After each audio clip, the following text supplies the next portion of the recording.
Hello, Bonnie. How are you today? I'm great. Good to see you.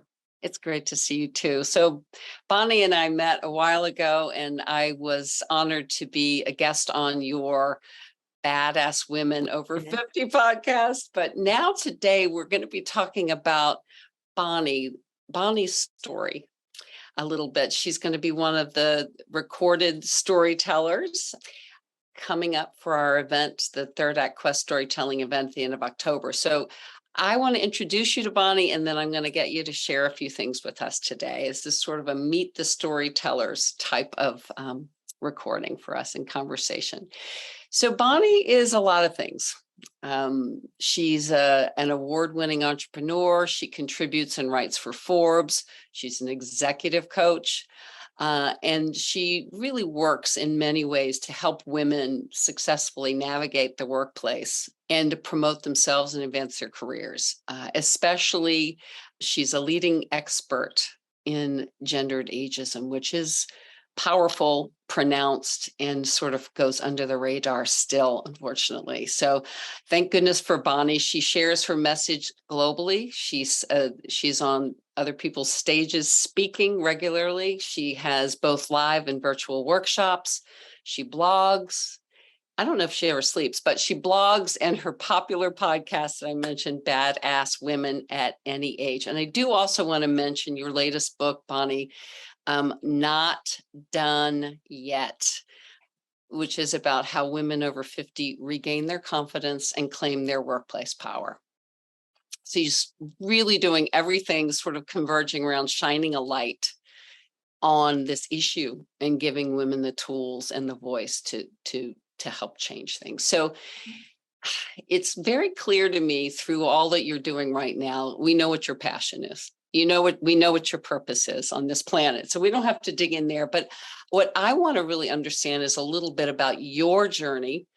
You sort of went from in the corporate world from entry level to CEO, and then eventually what landed you here and doing the work you're doing now? Okay. Well, what many people don't know is that the career path did not start at entry level. It started as a kindergarten teacher. Wow.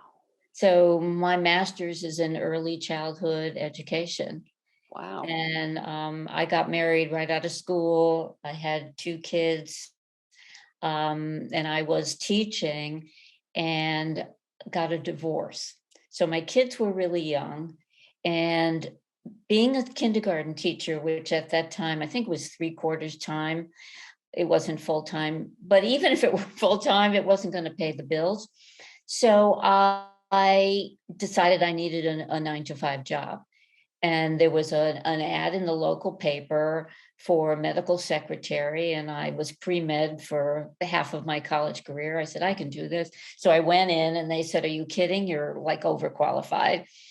And I was like, please give me the job, and they said, nah. But 2 weeks later, they called me back and they said, we're starting this joint venture with a healthcare management company and 30 docs to open a cardiac rehab center. And we need somebody to run it. And would you be interested in interviewing? And that was the start of my business career. I had no business experience. Why they hired me, I still don't know. They took a chance on me and they taught me the business. And in a year and a half, I was running 11 of those centers up and down the East Coast. Oh, So that was really my entree. People say, oh, you were in the C-suite, you must have gone to business school. No, I learned business on the job. And I think that that's kind of been the theme of my corporate career. I was never afraid to go through a door that was open for a new opportunity to learn new things, to accept new challenges.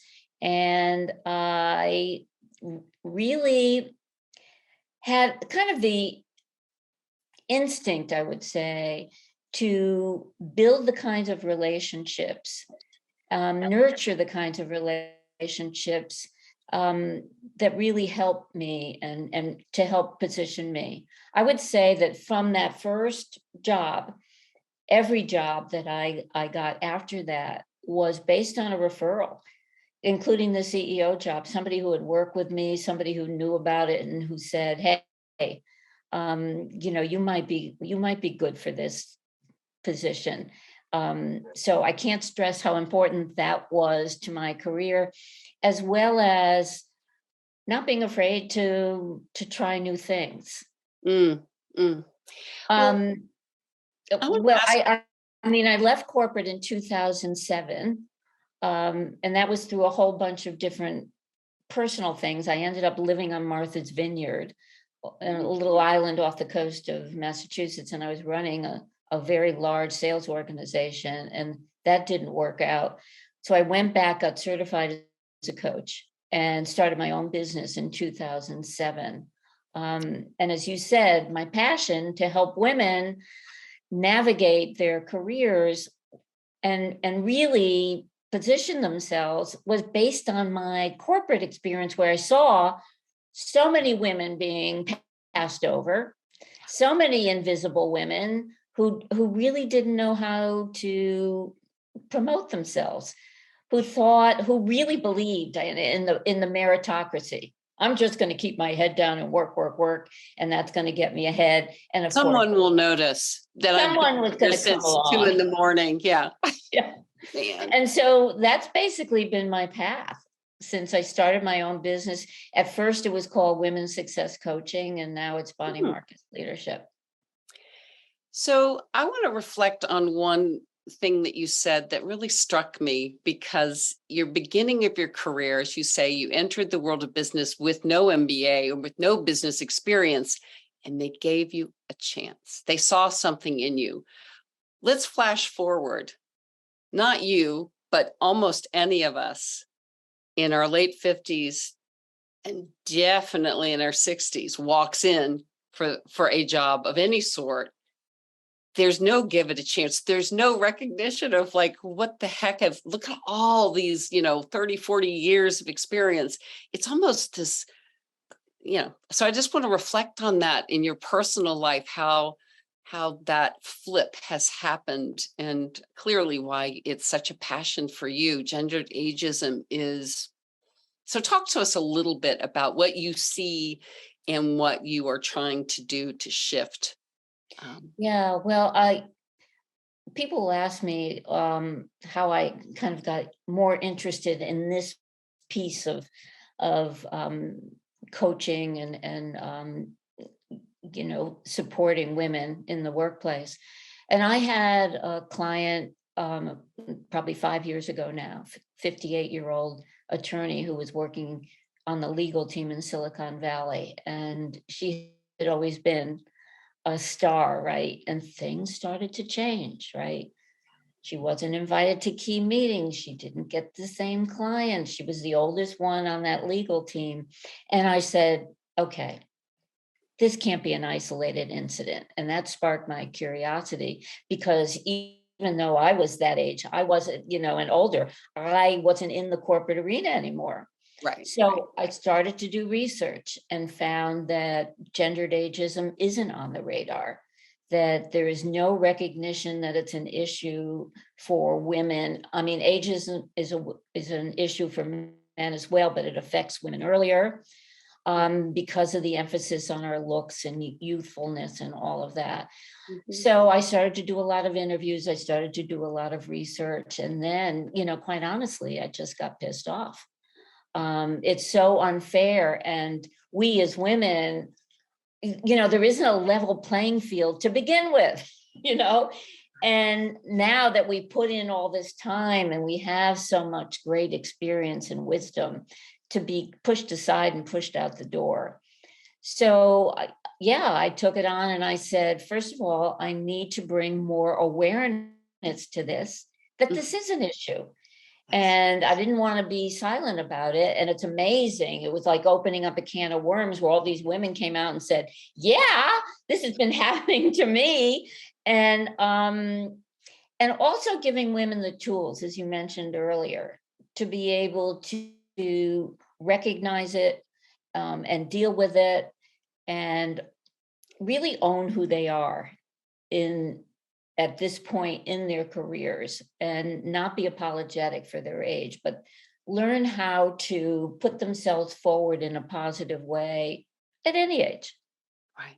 Well, it's interesting in a work culture that does not value, you know, women as much, let's say, and especially anyone as we age.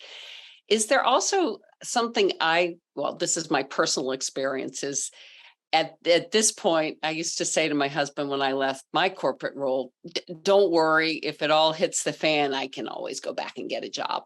And then it became apparent to me in my late 50s. I was like, no, I could probably go back and get one like 4 rungs down from where I left.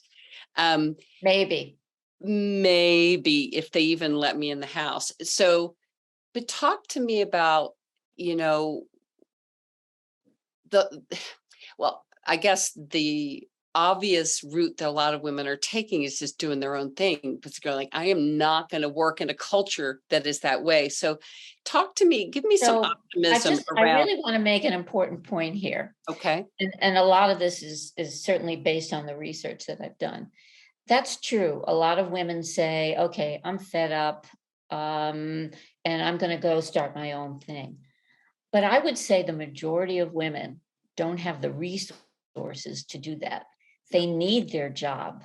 My research showed that women 50 plus don't have enough money to retire.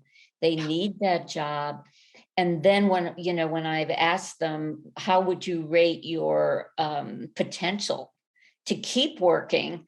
They said, well, my company doesn't value older workers. I don't see that as a path forward either. So, I think a lot of us like to say, well, we go off on our own, we do our thing.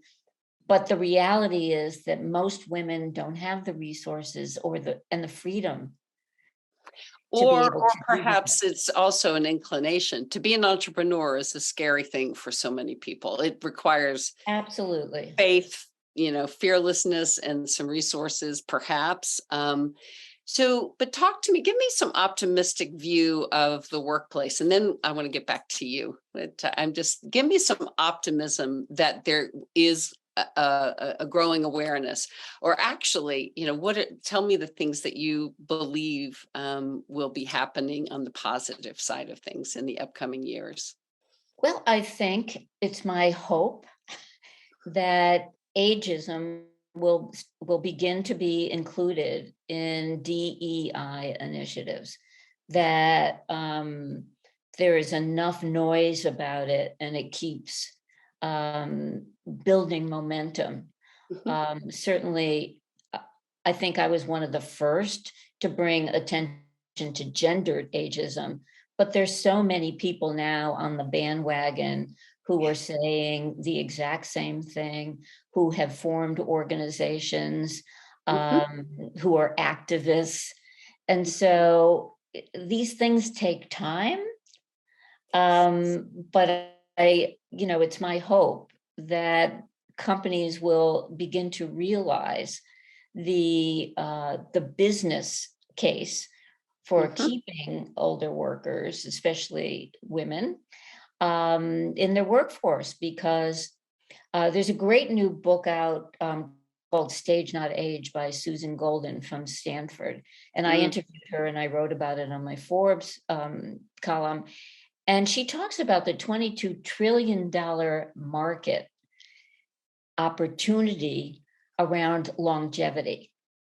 So if companies began to expand their target audience and tweak their products and services just a little bit to address people over 50, 60, 70, they would find, it's a huge market potential. And if you are designing products and services for an older age group, those people need to be at the table.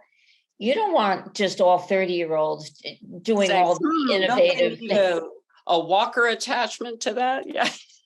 And the other thing that I really think is important is we know the importance of having role models. When young women come into the workforce at first and they look up and they only see white men in leadership roles, they don't see a career path for them. They don't understand how to navigate their careers forward. And they need role models. They need more mature women who perhaps have navigated successfully, to look up to and say, yeah, I see, here's a way I can do it too. Well, I also believe in the generation of folks in their 20s and 30s. They think differently. And I believe that ageism is on their radar. And I also see so many more intergenerational initiatives that companies are finally understanding. It's not just about a passing of the torch. It's about, okay, we're Working here together. together. What can we teach each other? Like it's beautiful. So that's Yeah, exchange of ideas.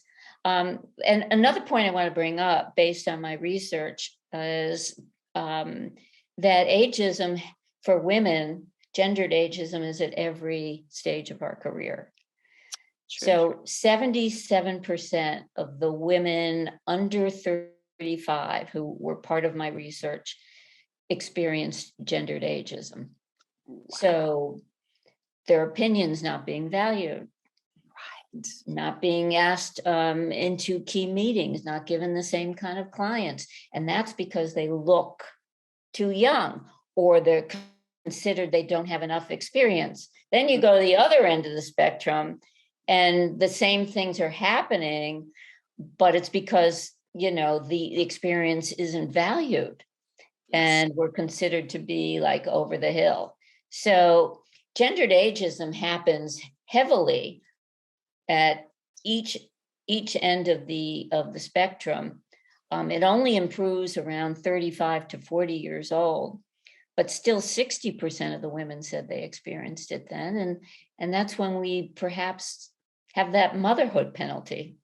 Oh yeah. So we were taking a little bit more seriously. Yeah, I stepped off. No, I got sort of knocked off my path by a shift in the culture of the organization and things like that. But it happened to have been I was a mother at 41, and all of a sudden I was looked at totally differently. She's not a player anymore. She's a mom. It really All it, kinds of assumptions, right? yeah. Including maybe you should be home with your babies. I mean, all Yeah. kinds of bias and assumptions.